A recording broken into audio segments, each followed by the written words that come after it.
एक लंबे समय पहले एक सुंदर सा गांव था। उस गांव में रंगैया और विमला नामक पति पत्नी रहते थे। रंगैया को उसके पिता का दिया हुआ एक खेत था। वो उसी में खेती करके फसल उगाता था। वो एक सुनहरा गर्मी का मौसम था। उसका फसल खेत में ही था, इसीलिए उसने फैसला किया कि फसल को जब तक खेत से नहीं निकालेगा तब तक वो खेत में ही सो जाएगा। विमला, विमला। हाँ जी, क्या हुआ? आज से जब तक फसल मेरे हाथ में नहीं आएगा ना, तब तक मैं खेत में ही सो जाऊंगा। ठीक है जी, ख्याल रखिए।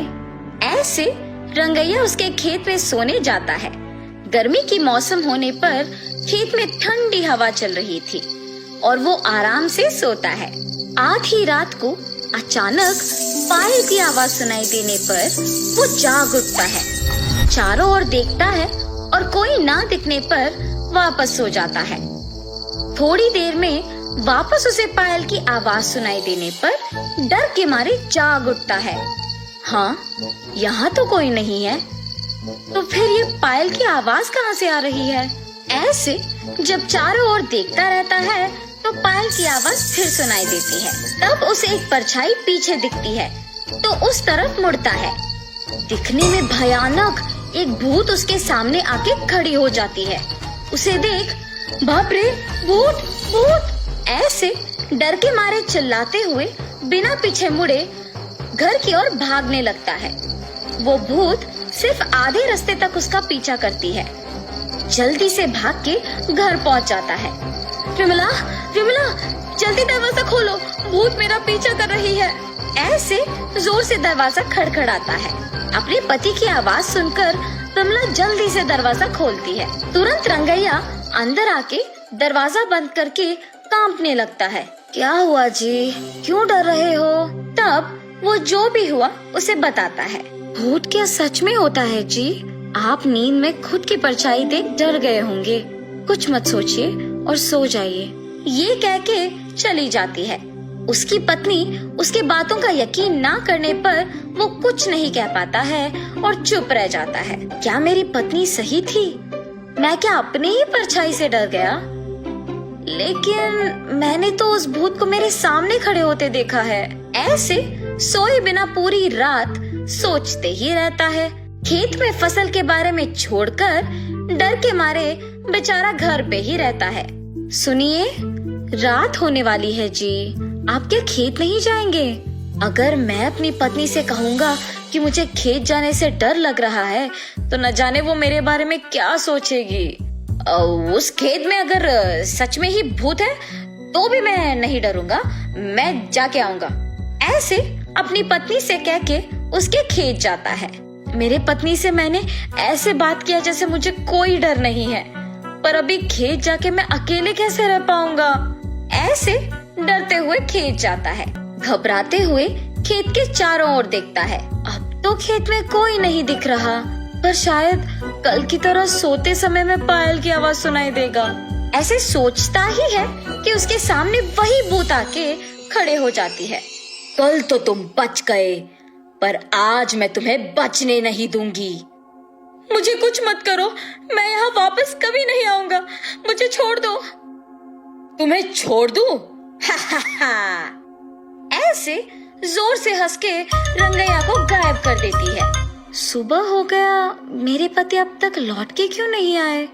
ऐसे अपने पति का इंतजार करती रहती है, पर शाम होने के बाद भी जब वो घर नहीं लौट आए, वो सोच में पड़ जाती है। क्या खेत में वाकई भूत है? क्या उसने ही मेरे पति को कुछ कर दिया? नहीं, ऐसे नहीं हो सकता। पर मेरे पति कहाँ गए? मुझे जानना ही होगा। ऐसे सोचते रहती है।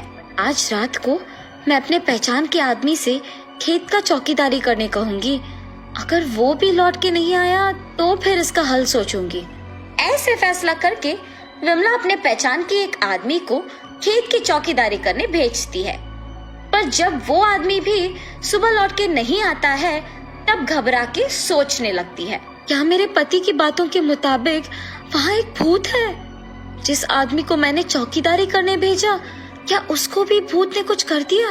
अब मैं इस समस्या का हल कैसे ढूंढूंगी? ऐसे सोचकर खेत को जा रही थी जब रास्ते में उसे एक तितली कांटों के बीच फंसे हुए नजर आती है। उसे उन कांटों से आजाद करते ही वो तितली एक देवता के रूप में बदल जाती है और उसके सामने प्रकट होती है। ये सब देख विमला आश्चर्यचकित हो जाती है। एक साधु के श्राप के वजह से मैं एक तितली बन गई। मुसीबत के समय में तुमने मेरी मदद की है और इसी कारण मैं देवता का रूप वापस पाई हूँ। इसके बदले में तुम कुछ भी मांग सकती हो। ये देवता तो मेरी मुसीबत का पक्का हल निकालेगी।